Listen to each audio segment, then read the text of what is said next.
Good evening, everybody. Welcome to tonight's edition of the Othor Cain Show. I'm Othor Cain. Glad to have you here on this Tuesday evening. We're going to give you guys an opportunity to come on in the room because we've got lots to talk about today. Today being the first day of the William Polo Edwards trial. We're going to focus a lot of our attention tonight on that. So come on in the room. As you're coming, I do want to take this opportunity to simply say thank you. Thank you, thank you, thank you. Hey, Tamika, how are you? Good to see you here.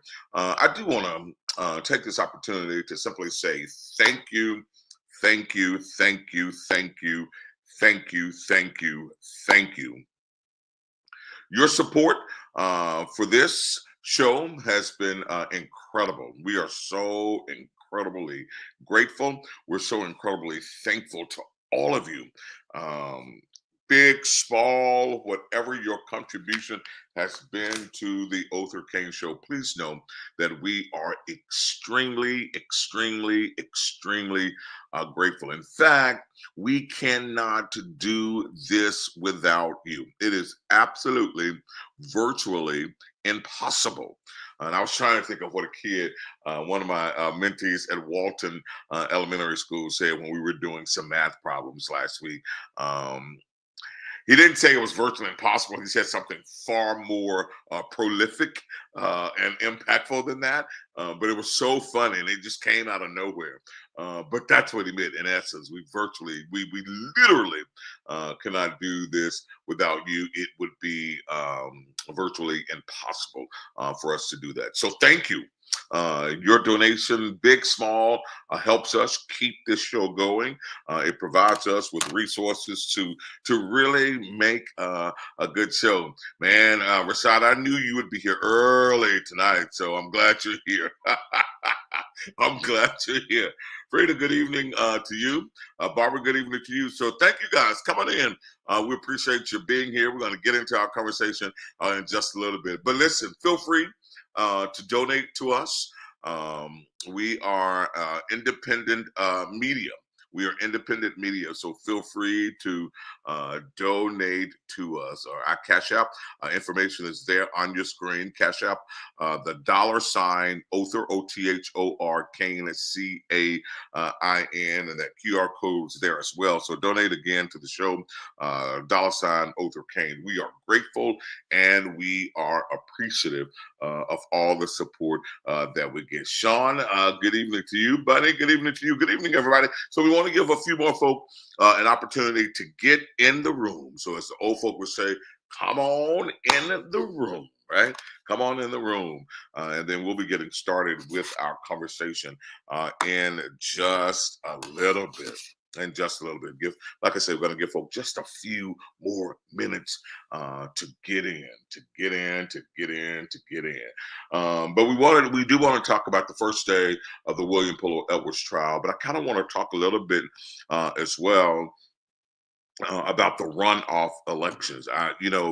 We have not felt the heat yet, but we will of not re-electing Justice Jim Kitchens, and we'll talk about that coming up on this broadcast as well. Tasha, good evening to you. Good evening, everybody. Thank you so much for being here. What about those Tigers, right? What about Jackson State Tigers? Yeah, I might try to, seeing Rashad is here, I might try to dispel a few myths centered around.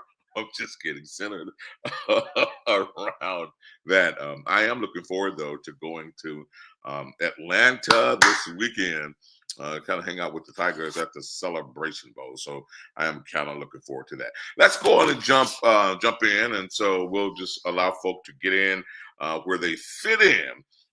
As they come in. So today is Tuesday. So yesterday, jury selection was held in the trial of William Polo Edwards. You may remember the first trial ended in I know, tread light. I'm with you, brother. I'm with you. That's why I say kidding. I'm with you. You may recall though that RJ, Robert, what's up, brother? Good evening to you, sir. Glad to have you here. Good to see you. You may recall, though, folks, that the first trial of William Polo Edwards ended in a hung jury declared a mistrial. And so this is the second one. A far different atmosphere, far different vibe in my mind this time around. And I say different only in the sense that last time I kind of felt that there were a lot of theatrics maybe, from some of the players there. This time around, I didn't necessarily, the two times that I was in the courtroom today, I didn't necessarily um, feel that. I didn't necessarily feel that, right? I did not. Subject, I did not necessarily feel. That happened. So let's jump in. Day one today began with opening statements from the state, followed by Polo's opening statement. Now, Polo's uh, key argument was that one of the state's witnesses, Shallow Robinson, was lying about seeing him at her home uh, with a gun. The state's first witness was Amanda Walker. Now, Walker is the custodian of records with the Clinton Police Department and maintains the recordings of 911 calls. The state played the 911 call in which Robinson claimed that Polo shot Robert Davis at her house. The picture that you just saw, it was a picture of Amanda Walker. Again, Walker is the custodian. If we could put that picture back up, Walker is the custodian of records with the Clinton Police Department and maintains the recordings of 911 calls. The state played the 911 call in which Robinson claimed that Polo shot Robert Davis at her house. We're going to play what was played in the courtroom today of the 911 call. Take a listen.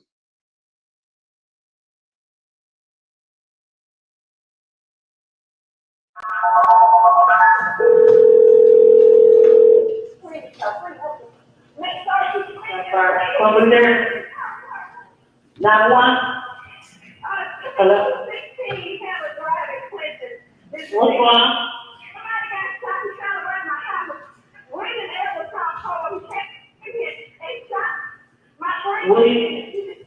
You said ever came and shot in your house? Oh, man, calm down for me. Calm down for me, okay? I'm trying to feel the AMR.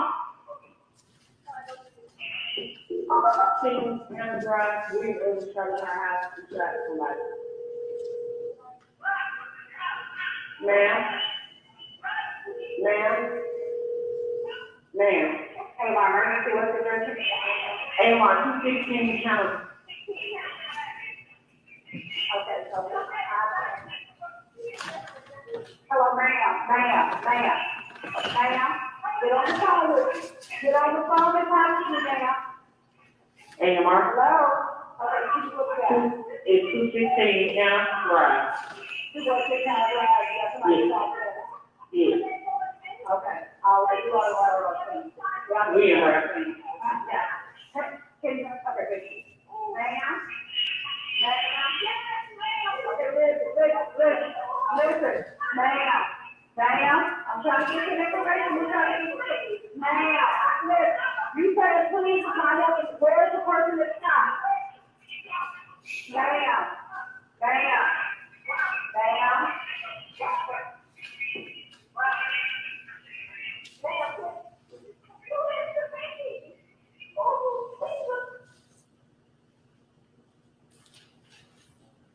Ms. Walker, what time did that call come into the Clinton Police Department? About 5:12 p.m. And what was the service address for that call? 216 Hannah Drive, Clinton. And that's located in Clinton, Mississippi? Yes, it is. As you can imagine, a very frantic call into 911 on the night that this incident happened. And so that was the custodian of records there. Now, the state's second witness was Wayne Derrick. Derrick lives across the street from the crime scene. He testified that he heard gunshots from his home and saw a black truck leaving the property across the street, but he did not see who was inside the truck. Robert says, with an eyewitness, his previous lawyer may have suggested to him to take a plea, and he said, no, not sure taking this trial is a smart move. You know, and I understand that. I would tell you, though, I would tell you, though in my mind he was playing Johnny Cochran, I would tell you, though, he wasn't bad. I wouldn't personally represent myself on a murder trial, not by a long shot, but I would tell you that he wasn't bad, right? He wasn't bad.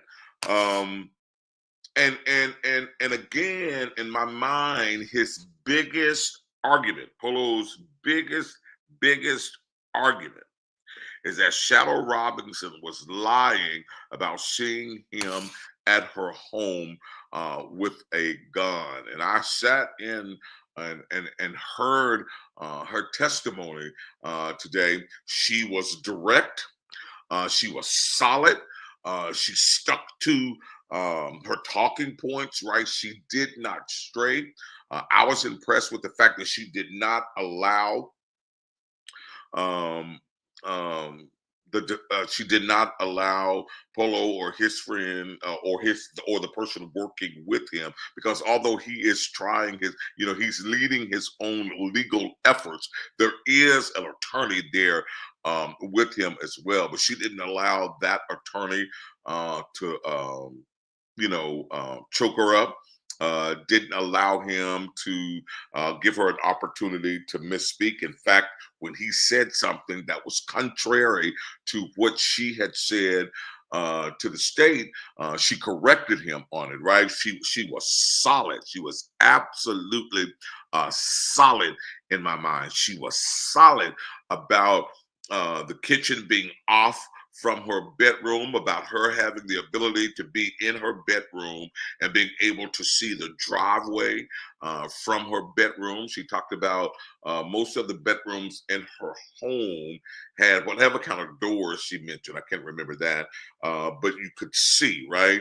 But you could clearly see. You could see these hallways and all of those things. And so now, if you would, I want to play, I think we have about 3 clips of her testimony today, and we're going to go to those clips now. I saw William Edwards pulling up in his pickup truck. What color truck was it? Black, 2-tone. So a black truck pulled up. Was this a truck that you'd seen him before in the past? Mm-hmm. That's his work truck. That's one he was driving. Okay. So you'd seen him multiple times in that truck? Mm-hmm. Correct. Now, did you know Mr. William Edwards before that day? I did. How did you know him? We had dealings. Okay. Were you also in a romantic relationship with him? Correct. Okay. Did you end that relationship? I did. Did he want that relationship in? He did not. Did you invite him over there that afternoon? I did not. Okay. When you saw that was his truck pulling into your driveway with him in it, what did you do next?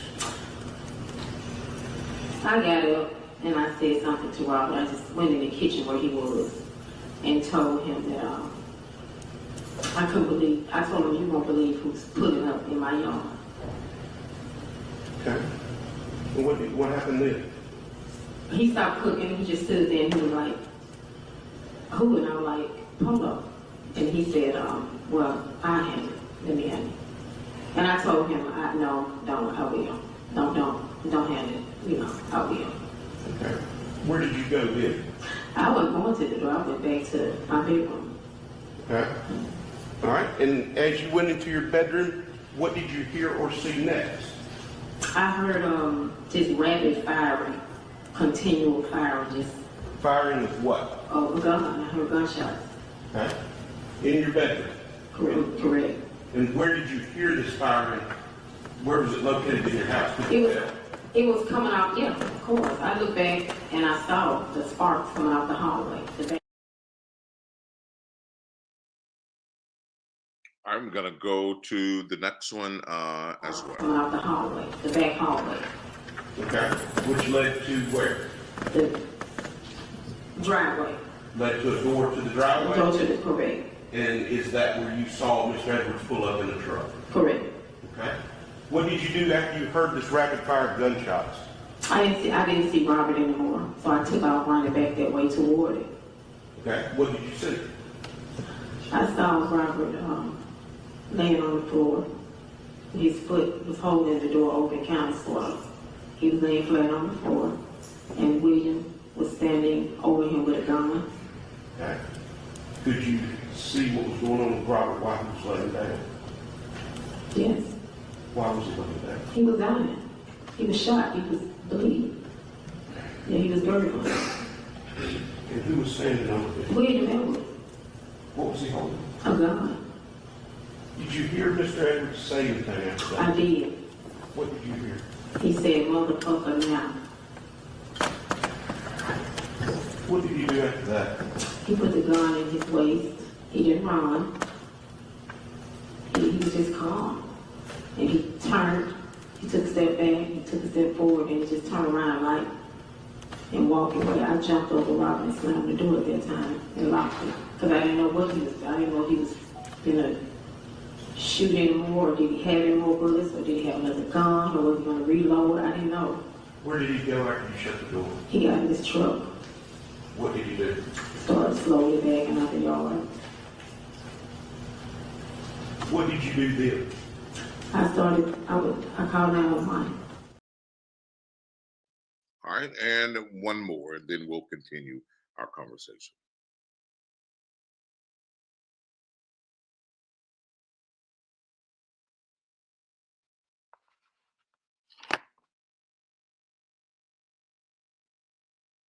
We may. Okay, I think that's it then.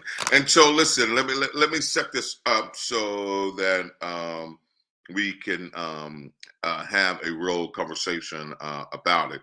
And so, Shadow Robinson owns the home where this incident took place. She testified today that she and Mr. Davis did not have a romantic relationship. She said that they were friends, that he was at her house that Sunday, and that he was cooking dinner. She says that when she saw Polo pulling into the driveway, she went into the kitchen to tell Mr. Davis that Polo was coming up. She also alleges that Mr. Davis said, "You just go on back to the back, let me handle this." And she said, "No, I will handle this." But ultimately, she did go back to her bedroom, and she said while in the bedroom, she could hear a rapid series of gunfire, and that she could also see sparks flying.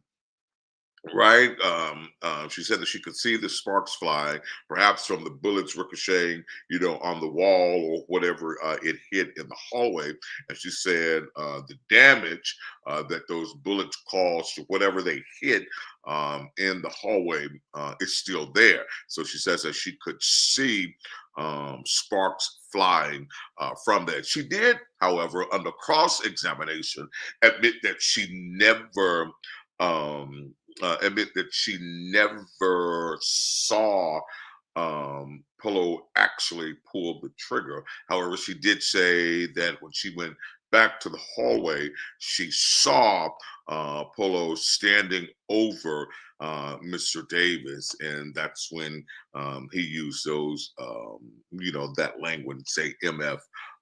Now, at one point under cross-examination, the lawyer that's working with Mr. Edwards said, "Have you ever used a gun?" She said yes, and he asked if she had felt a gun after the gun had been discharged, because she alleges that he put the gun in its waist, like in his pants. And the lawyer said, well, he put it where his penis is. And they're saying this in open court. And then she goes, his penis is not that big and probably not would have touched. And at that point, Judge Peterson had to say, okay, let's cut this out and move this along. But she was very, very direct. Robert said, seems like something is missing in that statement. Perhaps so. Perhaps so. But she was very direct with it. She was very direct. Like, she was very, in my mind, absolute with it. And Robert, when you said cell phone tower will show otherwise, tell me what you mean by that. The neighbor across the street was one of the witnesses, and he also said that he saw this black truck driving down the street. I cannot recall, and I was listening. It was an older white gentleman. I cannot, and, he was talking really low, so I could not hear if he actually said that he saw the truck leave the home. I know he said he saw the truck going down the street. He couldn't identify who was in the truck. What I don't really remember is if he said he saw the truck back out of the driveway. That I cannot remember. Here's what is interesting to me. Dwayne Pickett was supposed to be in court today, but he was not there. Apparently, he was sick, but they allowed someone to read his testimony. So it seems as if both sides had he used to be the spokesperson for JPD, and I am not certain if he is with the DA's office or not now. I'm really, really not sure. And for whatever crazy reason, I've gone blank with his name, as well as I know the guy, as well as I know him, but I've drawn a blank with his name. I mean, I could do a quick Google search. But at any rate, this guy that you see here actually read Dwayne Pickett's testimony, and he also read a doctor who was not there. I've never seen that happen before, and it may be common. It may be Holmes. Yes, it may be common.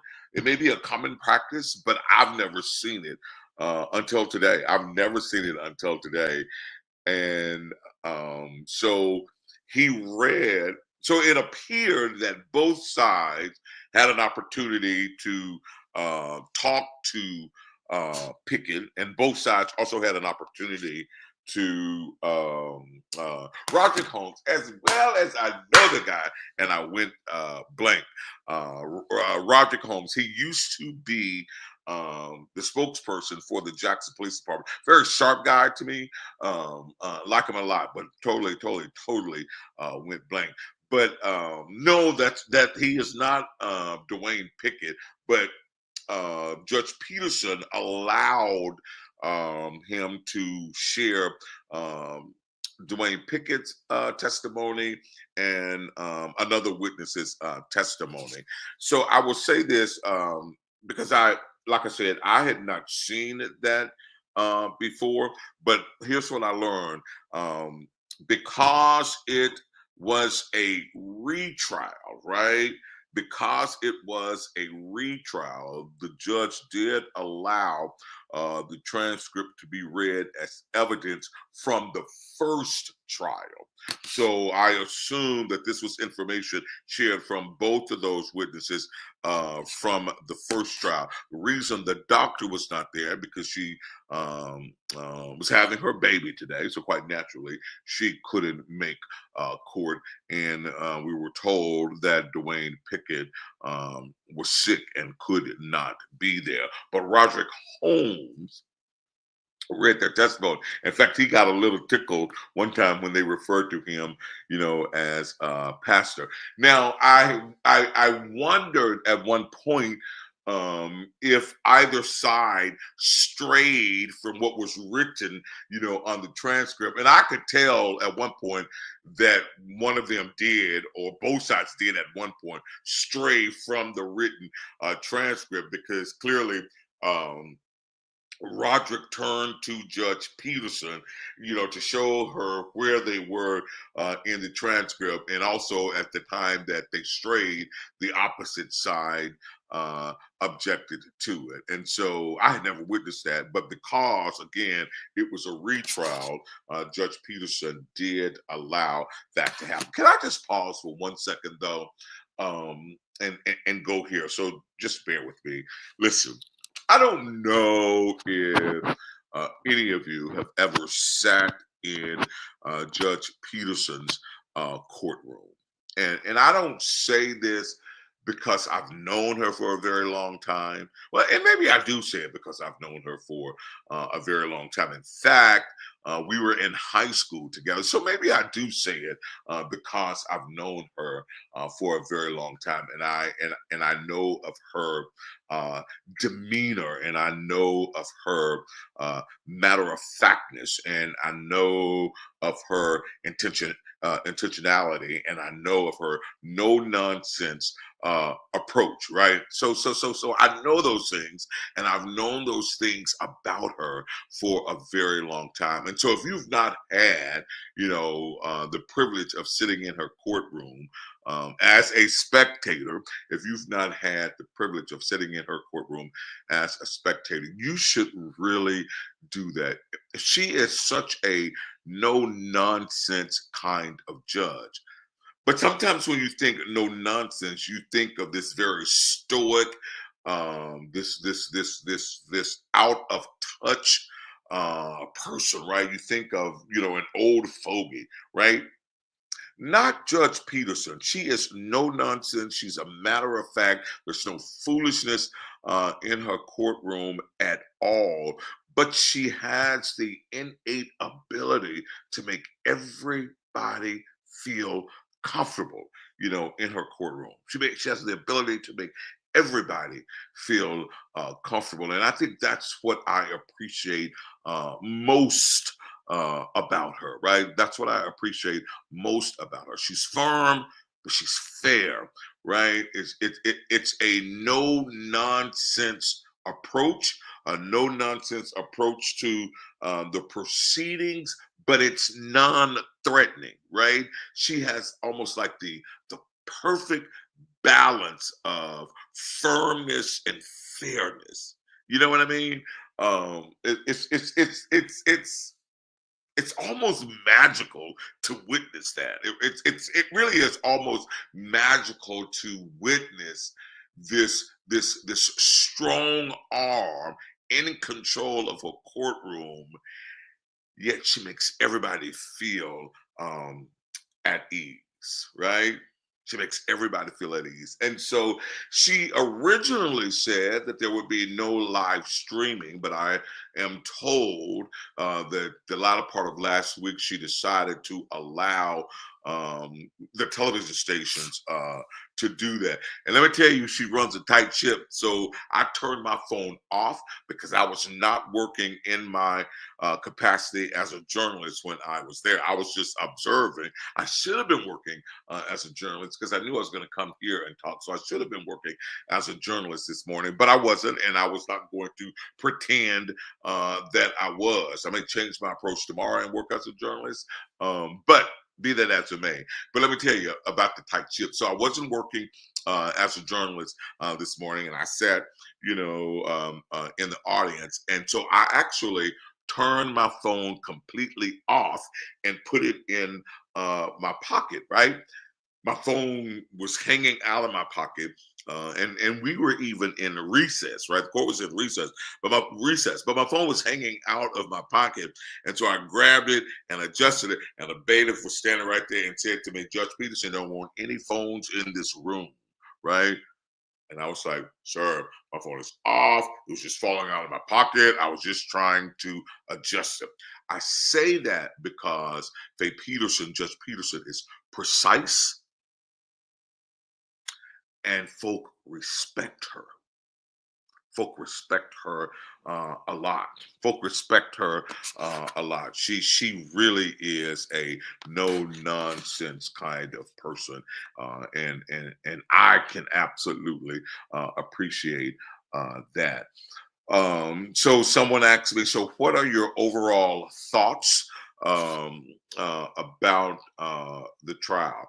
I would say to you, I thought the state did far better today, right? I think the state did far better today than the last time. If you ask me why, this is just a personal opinion, nothing that I know concretely at all. Nothing that I know concretely at all. This is just a personal observation. Last trial, I witnessed Jody Owens being in there, and I saw him whisper to the assistant DAs that were putting on the case for the state. You know, I saw him hovering. I saw him go to their table. I saw him share information. His presence was not in the courtroom today. His presence was not there. He was not in the courtroom today, and I felt that the state did a far better job presenting evidence and really questioning the witnesses, right? I really believe that.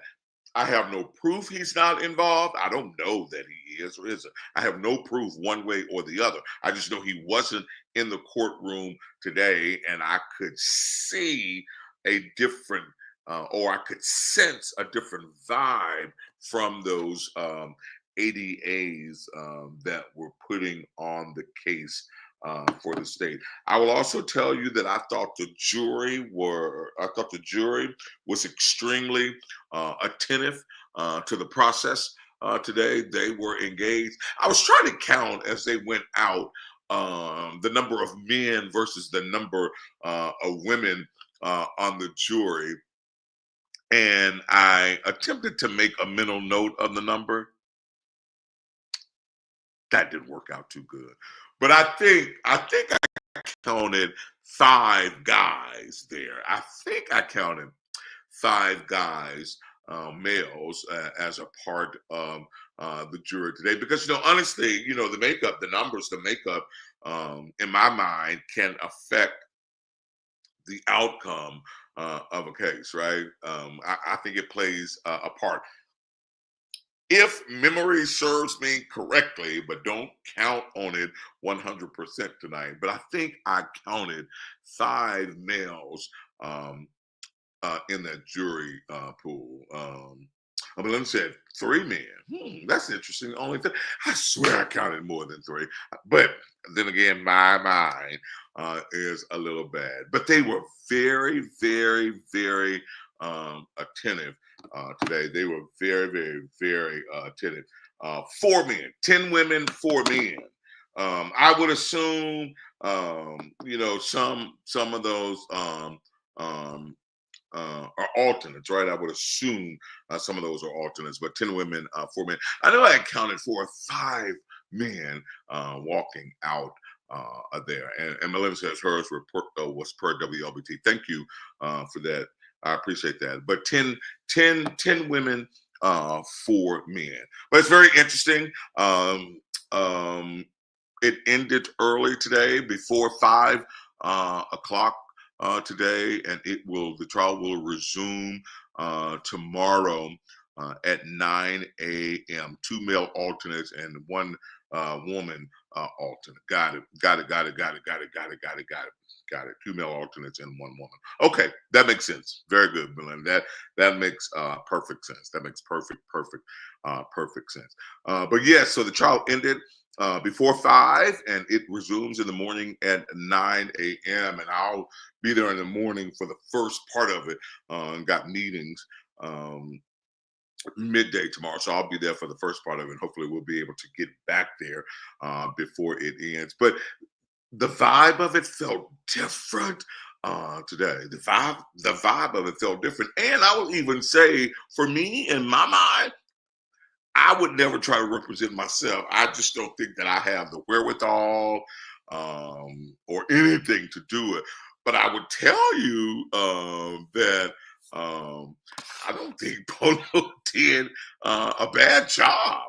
I don't, he's been studying, or somebody's been coaching, or he's been studying, or something. Because in my mind, he didn't do a bad job. I thought, why in the world would this guy do that? Dr. J said she'll be objecting at the wrong time. Me too. So it was funny because you could see Judge Peterson, giving him some directions.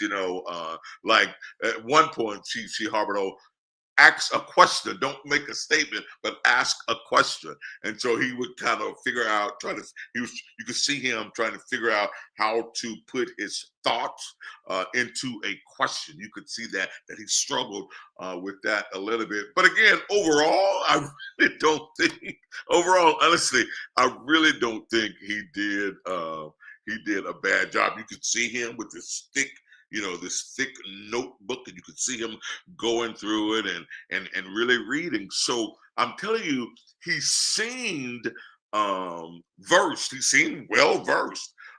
Again, the biggest contention that I saw was, trying to take his personal thoughts and move those personal thoughts towards a legal explanation, right? Taking those personal thoughts and trying to contain them and make those personal thoughts come out, articulate those personal thoughts in a legal kind of way. He struggled with that. You could see that. But it wasn't bad. Dr. J said he spent the last year watching court TV. He spent the last year watching court TV. That is funny.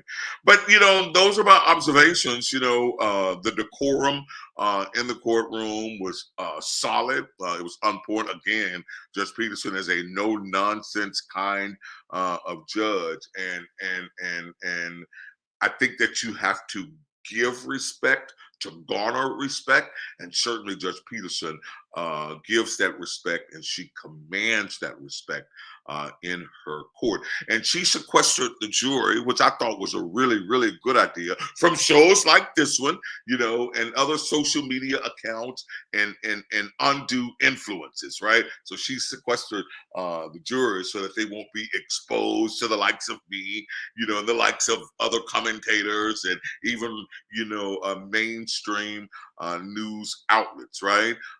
Because they will have to make a decision. They will absolutely have to make a decision. They will.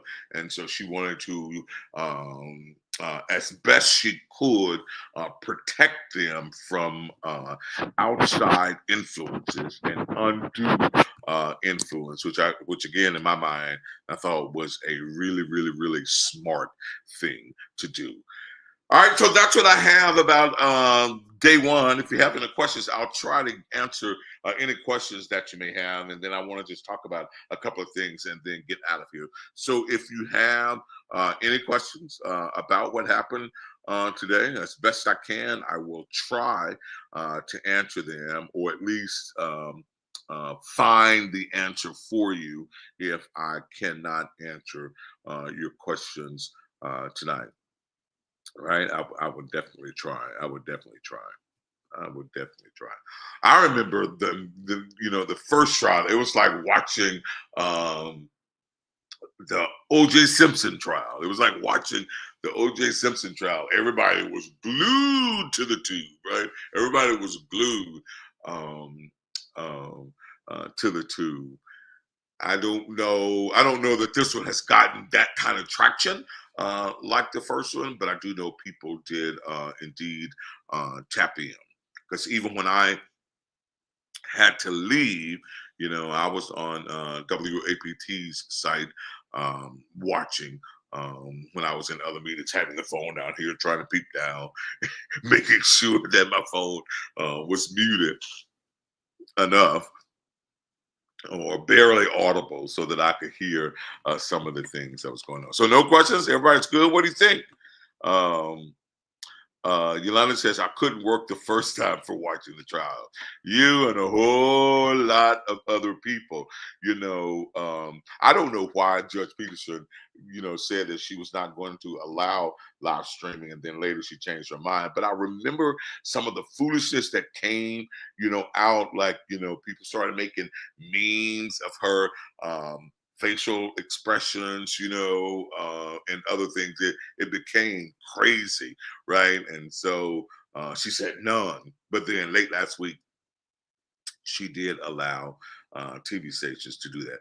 Rashad says, will Polo get to cross-examine the state's witness himself? Um, he did some of that today.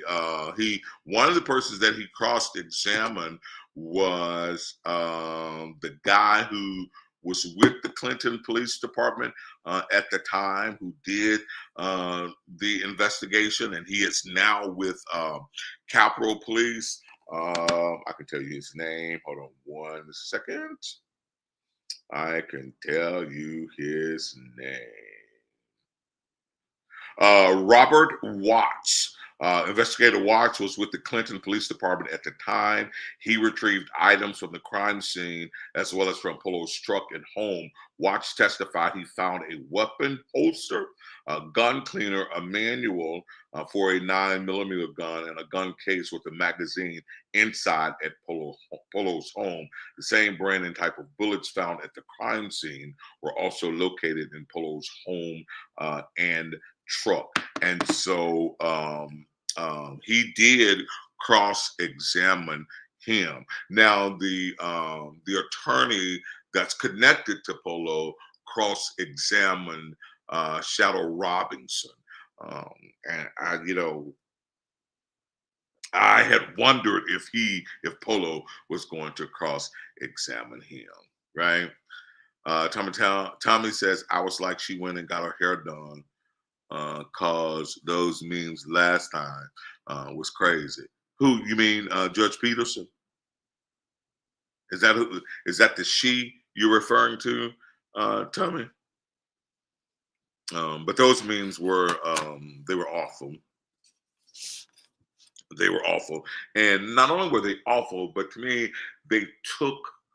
It was an attempt to take the seriousness of the trial away. Sometimes we can be foolish, right? Sometimes we really can be a foolish people, right? And I think that Judge Peterson was trying to curtail that, right? Absolutely.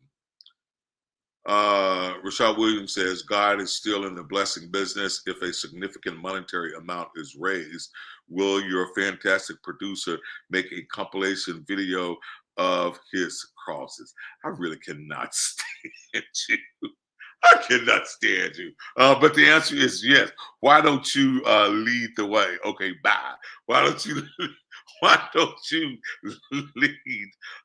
the way? Why don't you lead the way? Ms. Fielder says, focus, sir. Focus, mean focus? Or Rashad. Rashad needs to focus, right? Absolutely. Um, but yeah, coming to your point, those memes were silly. And it was an attempt to distract folk, right? To take an attempt to take away the seriousness of the trial, and I thought that they were just absolutely foolish. Kara says, "What is the racial makeup of jurors?" I only saw one white person, one white female, where I sat. Right, I'm with you. Shanika, I'm with you. I'm with you. From where I sat, I only saw one white female, and I really panned the jury box. I really did. I'm looking now through my memory. I only saw one white female on the front row, and for me, if I turned diagonally, she would have been to my far left. on the front row. She was closest to the witness stand, if memory serves me correctly. I saw one white female, and she was closest to the jury stand. Yeah, I think I'm right. That's all I saw was one white female. Yep, one white female. That's all I saw. That's absolutely all I saw. Yolanda says they were horrible and unnecessary. My soror didn't deserve it. She did not. She did not. She did not. But you know, um, we will mess anything up because sometimes we're just foolish. We are foolish people. Sometimes she would just mess every thing up. You know, everything up. Absolutely. Absolutely. But it was good, right? Do you know, Thomas says, do you know if the state will call Fox to testify? He was the lead detective. I don't know. I don't know their roster of witnesses at all, Tommy. I don't know. I don't know their roster of witnesses.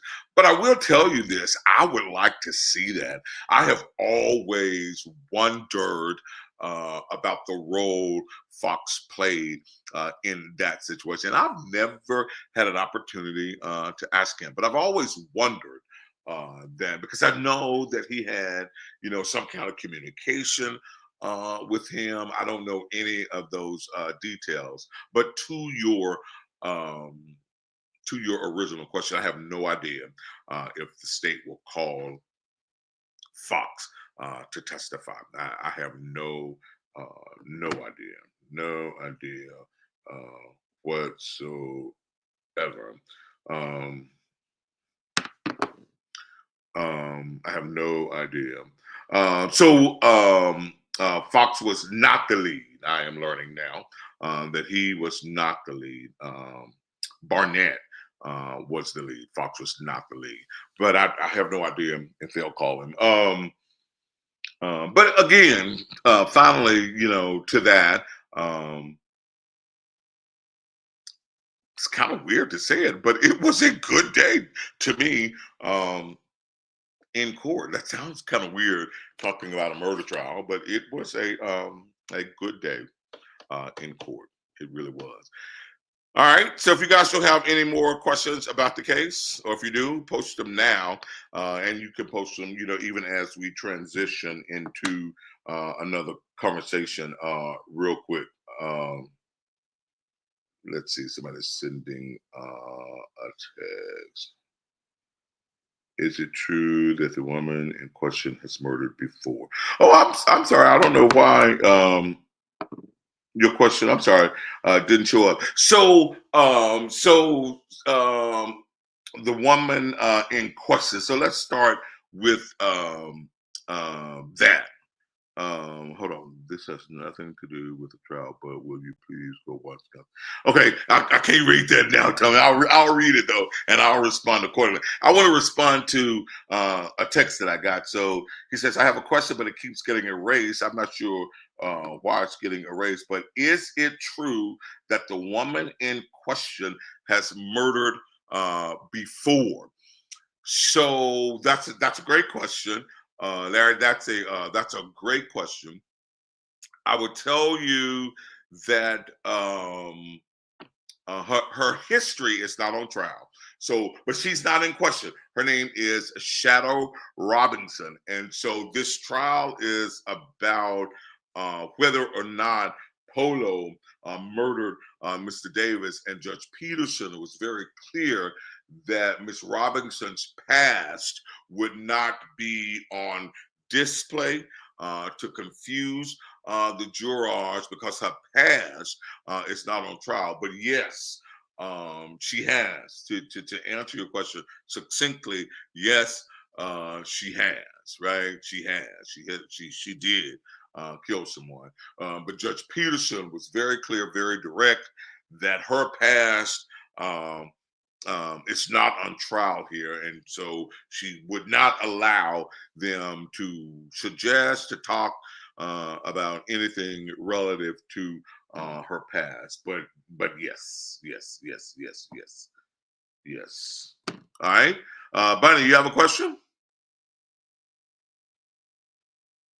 Bunny says she has a question, and RJ number 3 put a paper clip there. Hey, cuz, we got to keep things intact. We got to keep things rolling for real. We've got to keep things rolling for real. But anyway, you can continue to post your questions if you have them as I move to another subject matter. Listen, guys, I cannot tell you how disappointed I am, right? I cannot tell you how disappointed I am, right? I can't tell you how disappointed I am about our not re-electing Judge Jim Kitchens. All right, I'm gonna put a paper clip there. I'm gonna put a paper clip there. And go to Bunny's question. Bunny says, if the gun is hot, how can you put the gun in your pant? And so there was some discussion around that today, and it got a little graphic. I don't know. I can't answer that. I've never been around a hot gun. I've never attempted to put a gun that had been discharged in my pants. So I don't know what it feels like, right? I I don't know. I have no idea. I don't know if he was layered. I don't know if he had a holster in his pants. I don't know any of that. You're right. We don't know the particulars, right? I don't know if a holster could protect or shield him from the heat, but they talked about that, got a little graphic, and Judge Peterson said, "Let's move on," right? Um, uh, but Soda says that's funny because I go to I'm assuming gun range and not gym range, and it's not hot, and it's not hot. Ah, that's news to me. The guy who cross-examined her, suggested that it was hot. Dr. J says she have, and it didn't burn.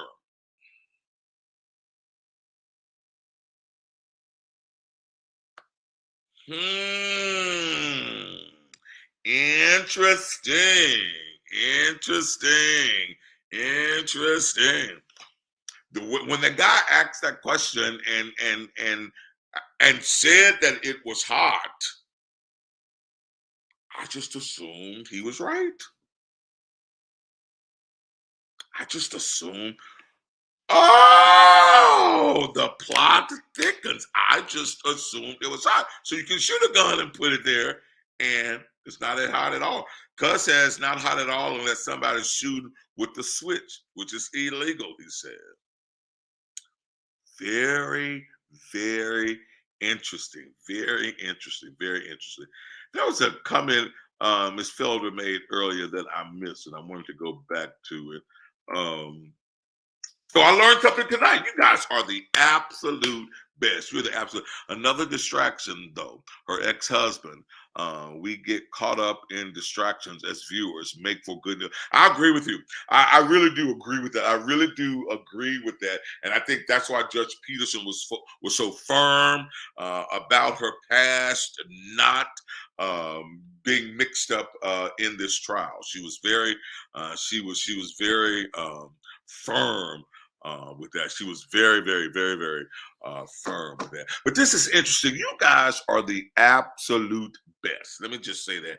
Y'all are the absolute best. Y'all help me fact check in real time, and I really do appreciate that. I really, really, really do appreciate that. Listen, it's almost 9. Let me just get this point out, and we'll call it a night, and then hopefully, if something monumental happens in the court tomorrow, I may do a live special tomorrow night if something monumental happens. If not, then we'll take what happens tomorrow and couch it with what happens on Thursday and make one show out of. But if something monumental happens, then we'll do a special tomorrow. But let me just, I would be remiss if I did not make this point before I get out of here.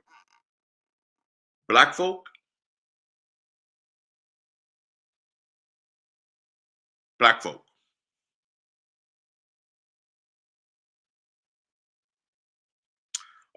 There it is. Should it gets on there? $ Othor Cain. That's my cash app. Thank you. I appreciate it. I appreciate any support tonight. That would be really good. But let me say this before we get out of here. Black folk, we are going to regret that we did not re-elect Jim Kitchens, and we elected this woman with the red circle around her. We are going to regret it. We're going to absolutely regret it. Of 170-something thousand registered voters in Hinds County alone, only about 32,000 people showed back up on November 26. Jim Kitchens could have won that race in Hinds County alone. And let me tell you something. Let me tell you something. Let me tell you something. Jennifer Branning was counting on a runoff. Her only wish, her only goal was to get to a runoff. I believe that's why you had 5 people in that race. This is Othor and Othor's opinion alone. I believe that that lady over in Vicksburg, that black lady over in Vicksburg, I believe she was paid to get in the race. She gets in the race all the time, knowing she can't win. But guess what? She got, 30,000 votes November 5th? Right? She got like 30,000 votes November 5th. If Jim Kitchens had gotten half of those votes November 5th, we would not have had the need for a runoff. Wouldn't have had a need for a runoff. But guess what? Her goal was just to get to the runoff. Why? Because they know we don't go back. But they showed back up in Madison, they showed back up in Rankin County, and they showed back up in all of the conservative parts of the Central District. We didn't. And I am sad. I am sad by that. I literally shedded a tear. I'm sad by that. It's hard as hell for us to go vote the first time, but it's almost virtually impossible to get us to go back the second time. And that's why in my random post last night, or whenever I made the post of randoms, probably I think last night, I can't remember. I said that, or I asked a question: did the Hinds County Democratic Executive Committee do anything for voter awareness and the importance of going back on November 26th? I just didn't see any real effort. Just me now, just me. I didn't see, any real efforts. And so I think that we've got to change our strategies, right? Somebody said on the post that, they did radio, they did TV, they did social media. That didn't work. So we need to do something else. So yeah, the Tuesday before Thanksgiving was bad timing, but hell, we don't go back when it's a normal day. Right? We don't go back when Barb, kicking to the side that it was the week of Thanksgiving. We still don't go back. And so I think saying that it's Thanksgiving week, though bad timing, but saying that that's the reason, I think we use that as an excuse. Magnolia Bell, some didn't know it was a runoff election. I think you're right. I think you're right. We have got to find a strategy about trying to figure out collectively who is the best person that we can rally behind that fits our interest, black, white, green, blue, or red. And just because they look like us doesn't mean they're for us. Dr. Turner did a session for my kids on Saturday, and his session was called They Not Like Us. Just because they look like us doesn't mean they're for us. And so that Ceola person over in Vicksburg should have never been in the first raise. They have 5 people in that raise.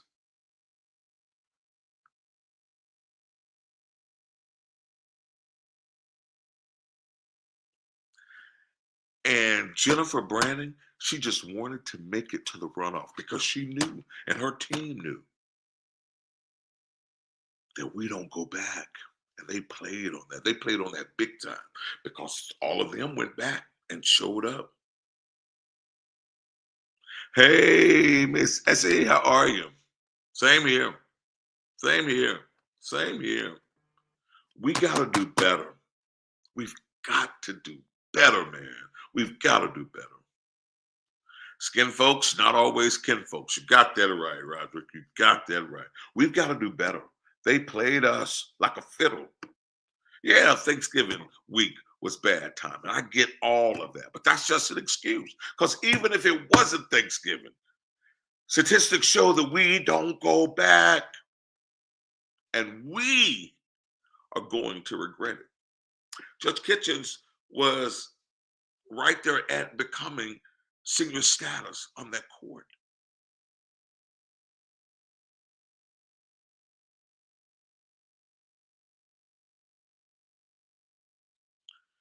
Come on, man.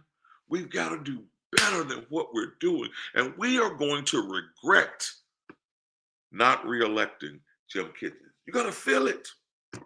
And I think this is a part of this whole national movement, right? And Mississippi does need early voting. I'm with you on that. But I think this is a part of the whole national movement. Democrats, our messaging is awful. Our messaging, and let me tell you something, I witnessed a stupid TikTok video of trying to get people to the point. That crap don't work. It just doesn't work. It just doesn't work.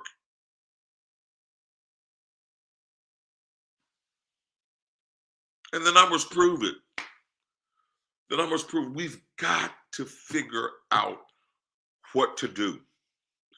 And I believe that if you're in any kind of leadership position in the Democratic Party, we need to be at the table talking and tossing ideas against the wall to see what will stick.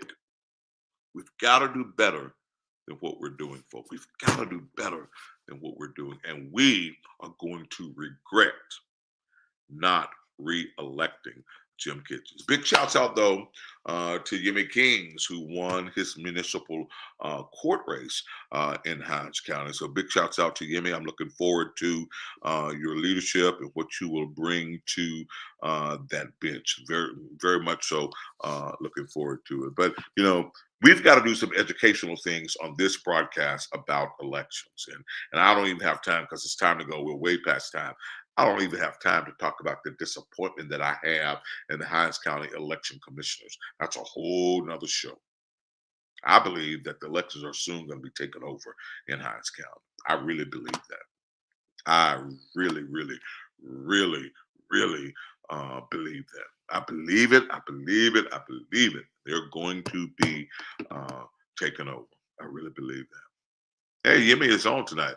Absolutely, my man. I'm looking forward to your leadership and what you're going to bring to the bench, brother. I am absolutely looking forward to that. You worked hard and it paid off. You absolutely worked hard and it paid off. I got so much that I could say, you know, about understanding the balloting process and all of that, and we'll get into that a little later on. But we got to get out of here. Guys, thank you. Thank you so much for staying with us tonight.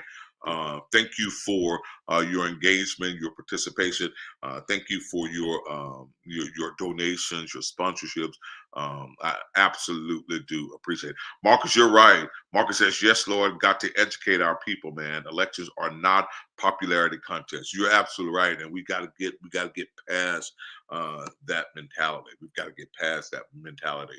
2025 is so important, and it's time now for us to drive that message, because I'm telling you, we've got to get the municipal elections in Jackson right in 2025. We've got to get it right. Yeah, 833. Y'all should be throwing it up for Yemi Kings, right? Y'all should be throwing it up. He worked hard. He worked hard, and his hard work, his persistence, his focus, all of those things paid off. All of those things paid off. But guys, 2025, we've got to get it right in Jackson, Mississippi. From the mayor to the council, we've got to get it right. Thank you again for being here tonight. That's our broadcast from all of us at the Othor Cain Show. Have a good night.